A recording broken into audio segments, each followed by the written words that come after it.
Welcome students, स्वागत है आप सबका आरबीएससी ऑनलाइन क्लासेस में। हम पढ़ रहे हैं क्लास 10 सिविक्स का फर्स्ट चैप्टर जो कि है पावर शेयरिंग, सत्ता में साझेदारी। बहुत ही इंटरेस्टिंग तरीके से हमने शुरू किया था इसको। बेल्जियम, श्रीलंका, इन सब के हमने एग्जाम्पल्स लिए, किस तरह से उन्होंने अकोमोडेशन सिस्टम लगाया, किस तरह से उन्होंने सत्ता में साझेदारी की, करने से क्या फायदा हुआ, नहीं करने से क्या नुकसान हुआ, किस तरह से सत्ता में साझेदारी ना करने से श्रीलंका में गृह युद्ध छिड़ गया। ये सब चीजें हमने डिस्कस कर ली थी। अब हम देखते हैं कि जब हमने ये कॉन्सेप्ट क्लियर कर लिया है कि सत्ता में साझेदारी क्या होती है और क्यों देनी चाहिए, उसके बाद में इसके आज विविध रूपों के बारे में हम पढ़ेंगे। जब हम किसी भी चीज के फॉर्म्स या रूप की बात करते हैं तो उसका मतलब ये होता है कि उसके अलग अलग तरीके कौन कौन से होते हैं, सत्ता में साझेदारी और कैसे कैसे की जा सकती है। कैसे की जा सकती है सत्ता में साझेदारी? देखो, आप इसको ऐसे समझ सकते हैं कि जैसे आपके क्लास, आप जिस क्लास में पढ़ते हो 10th में, उसमें आपकी स्कूल में प्रिंसिपल होते हैं। प्रिंसिपल हर एक क्लास में जाके खुद नहीं पढ़ा सकते, ठीक है। और इसके लिए उन्हें क्या करना पड़ता है, वो स्टूडेंट वो अपने टीचर्स को ये अलाउ करते हैं कि आप क्लास में जाइए और वहां पर जाकर और अपना काम कीजिए। सिर्फ काम नहीं दिया जाता, इस काम के साथ उनको कुछ अधिकार भी दिए जाते हैं, ठीक है। अब टीचर मान लीजिए क्लास में आता है तो वो समझता है कि हमको क्या पढ़ाना है, क्या मेरी रिस्पॉन्सिबिलिटीज है, क्या मेरे राइट्स हैं। अब मान लीजिए टीचर को किसी काम से जाना पड़ा, अचानक से प्रिंसिपल सर ने उनको बुला लिया, तो अब अगर आपके टीचर अगर जाएंगे बाहर तो जाते वक्त क्या कहेंगे, किसी बच्चे को मॉनिटर बना जाएंगे।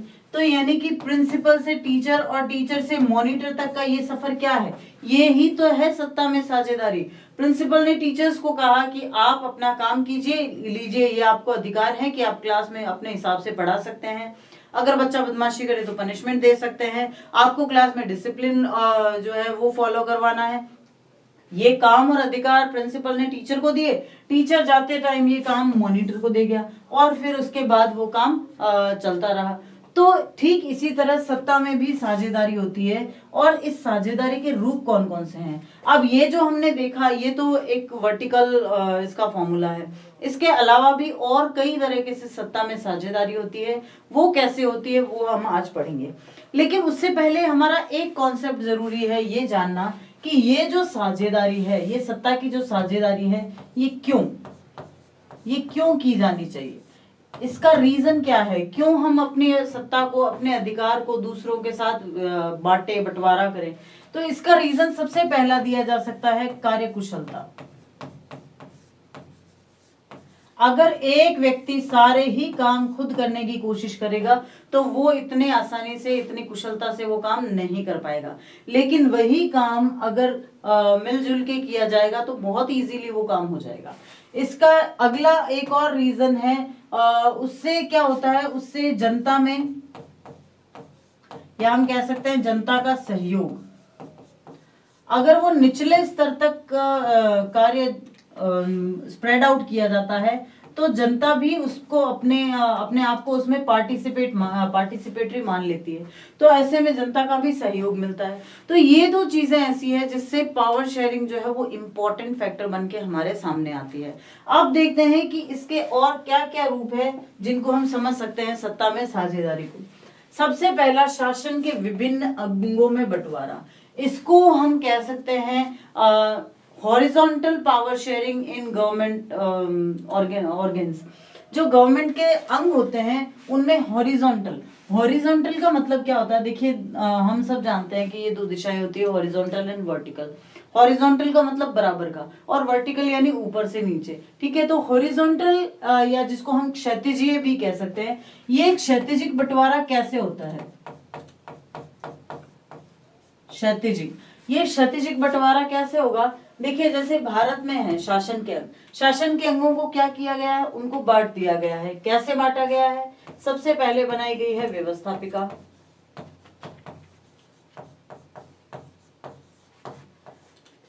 उसके बाद में कार्यपालिका,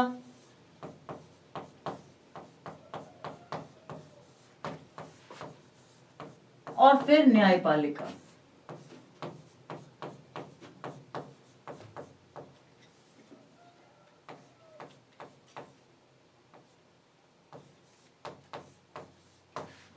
हम इसको इक्वली कह सकते हैं लेजिस्लेचर, एग्जीक्यूटिव और जुडिशरी।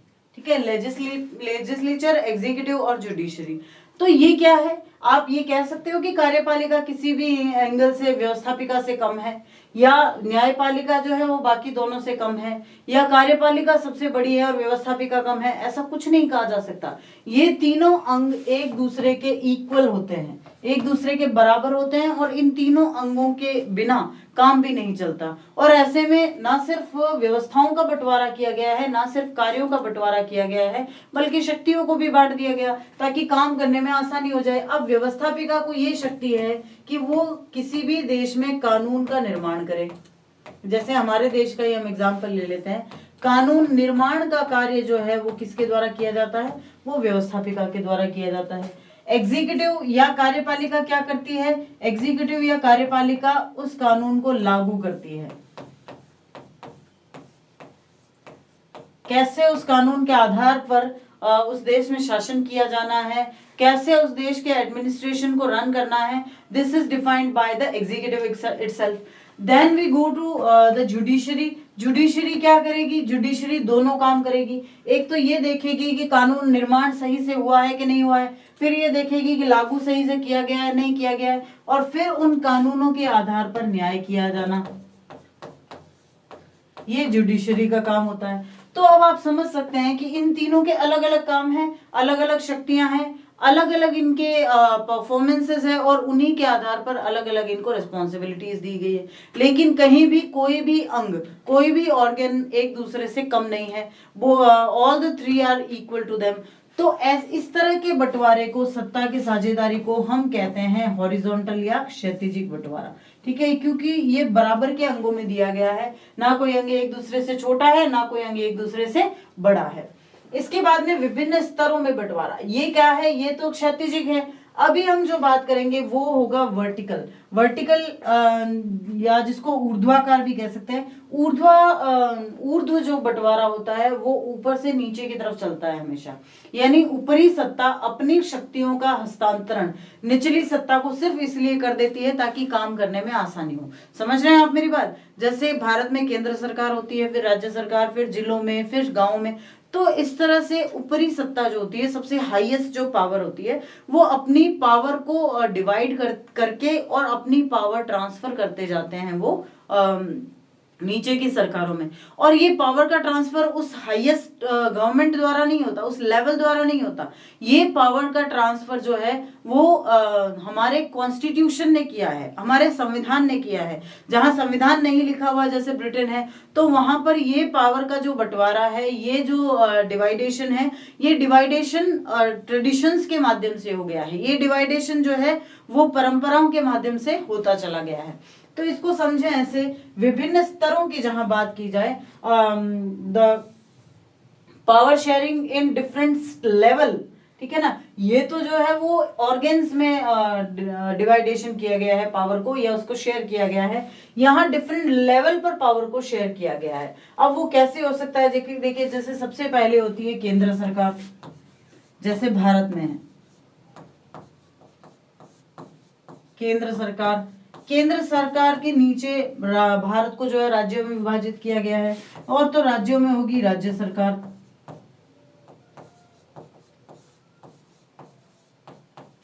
अब राज्य सरकार भी जो है अगर अर्बन एरिया में जाएगी तो वहां पर नगरीय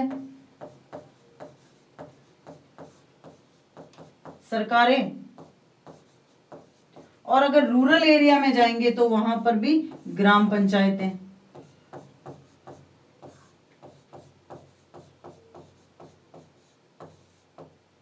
वहां पर भी ग्राम पंचायतें। तो इस तरह देखिए ये वर्टिकल, ये जो बंटवारा किया गया है, ये वर्टिकल बंटवारा, ये क्या कहलाता है, विभिन्न स्तरों में सत्ता का बंटवारा, या विभिन्न स्तरों में पावर शेयरिंग, जो पावर शेयरिंग है different levels. So this is the important thing to know कि किस किस तरह से पावर शेयर की जा सकती है। पावर शेयर करने का मतलब सिर्फ ये नहीं होता है कि आप कह दो कि अब तू जाने तेरा काम जाने। पावर शेयर करने का मतलब ये होता है कि yes we are doing this together and we are going to do this with our coordination, a best और अ गुड कोऑर्डिनेशन। ओके, तो यहाँ ये कोऑर्डिनेशन अलग अलग तरह से होता है। अगर वो ऑर्गन एक दूसरे के इक्वल है तो वहां पर किया गया बंटवारा जो होगा वो हॉरिजॉन्टल होगा। And if the organizations are at the levels, so the power will also be shared in the levels, okay, from up to down. But यहाँ आपको ध्यान रखने वाली बात ये नहीं है, ये है कि केंद्र सरकार इनको किसी भी तरह की पावर नहीं देती है। केंद्र सरकार ये नहीं कहेगी कि आप हमारी पावर ले लो। ये जो पावर का शेयरेंस किया गया है, ये जो पावर को इनको दिया गया है, ट्रांसफर किया गया है, हस्तांतरण किया गया है, ये हस्तांतरण भारत के संविधान ने किया है। ये हस्तांतरण कॉन्स्टिट्यूशन द्वारा किया गया है। खुद सरकारें या खुद कोई अथॉरिटी कभी अपने पावर को शेयर नहीं करती, लेकिन ये ऐसी व्यवस्था बना दी गई है। जब हमारी कॉन्स्टिट्यूएंट असेंबली ने ये सब डिस्कस किया था तो यही ऐसी व्यवस्था बना दी गई कि किसी न किसी प्रकार से सभी सरकारों, क्योंकि सरकार है तो वो काम करेंगे, लेकिन बिना किसी अथॉरिटी के, बिना किसी पावर के उनके लिए रेस्पॉन्सिबिलिटी को आगे ले जाना इजी नहीं होता है। इसलिए उनको सिर्फ काम नहीं दिया गया, उनको साथ ही साथ जो है उतनी ही पावर भी दी गई है। अगला जो पावर शेयर किया जाता है वो किया जाता है विभिन्न सामाजिक समूहों में। हमने बेल्जियम का उदाहरण पढ़ा था।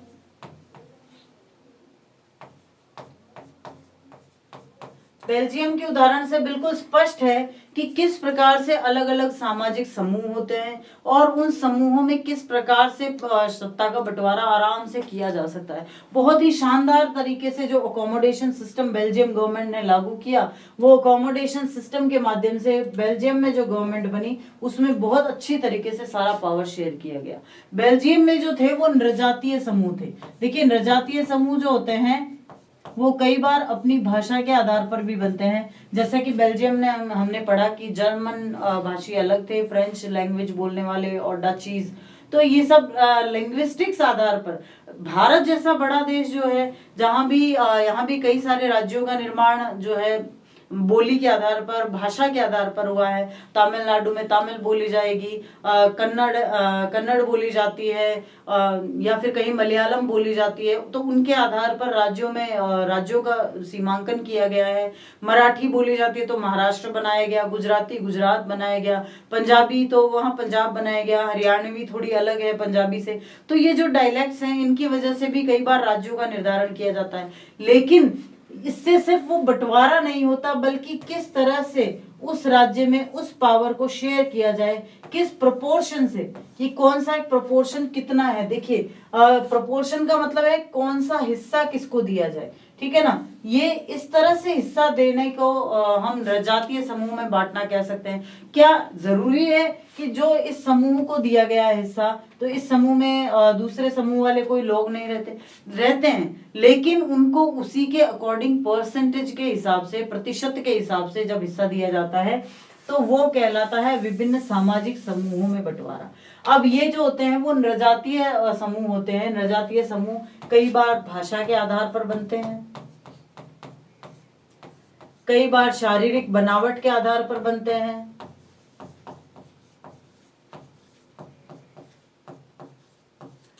कई बार धर्म के आधार पर बनते हैं, कई बार जाति के आधार पर भी बन जाते हैं।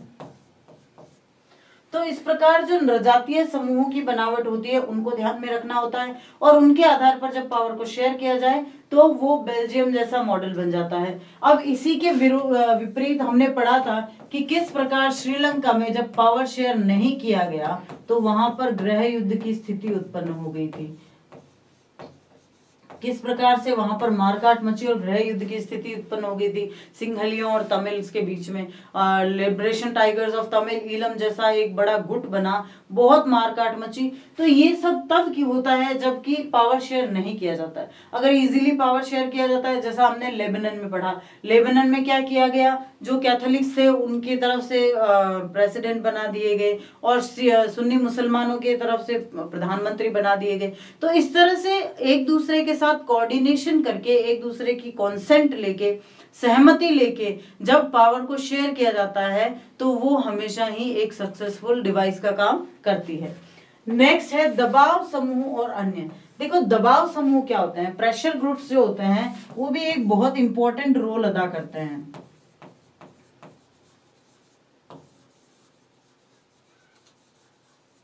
प्रेशर ग्रुप्स होते क्या हैं, कई सारे ग्रुप्स ऐसे होते हैं जो अपने कॉमन इंटरेस्ट्स के लिए काम करते हैं, कॉमन इंटरेस्ट के लिए काम करते हैं और साथ ही साथ अपने इंटरेस्ट को पूरा करने के लिए, अपने फायदे के लिए सरकार पर और बाकी इंस्टीट्यूशंस जो होते हैं उन पर दबाव बनाते हैं और इसीलिए इनको दबाव समूह कहा जाता है। दबाव समूह से दो प्रकार के हो सकते हैं। एक तो देखिए जो सामाजिक राजनीतिक दबाव समूह होते हैं जो अपने फायदे के लिए काम करते हैं, और दूसरे होते हैं वो जो राजनीतिक पार्टियों के रूप में आते हैं।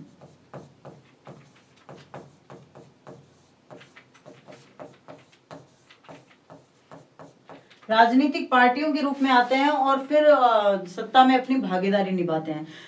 इसका बहुत ही अच्छा उदाहरण हम भारत के जो राजनीतिक इतिहास है उससे देख सकते हैं कि 1991 के बाद जब चुनाव हुए तो उसके बाद से लेकर अब तक, खास करके 1996 के बाद हुए चुनावों के बाद अब तक हमने देखा कि जो मोस्टली कोएलिशन गवर्नमेंट्स बनती आई है। कोएलिशन गवर्नमेंट्स का मतलब होता है गठबंधन की सरकारें।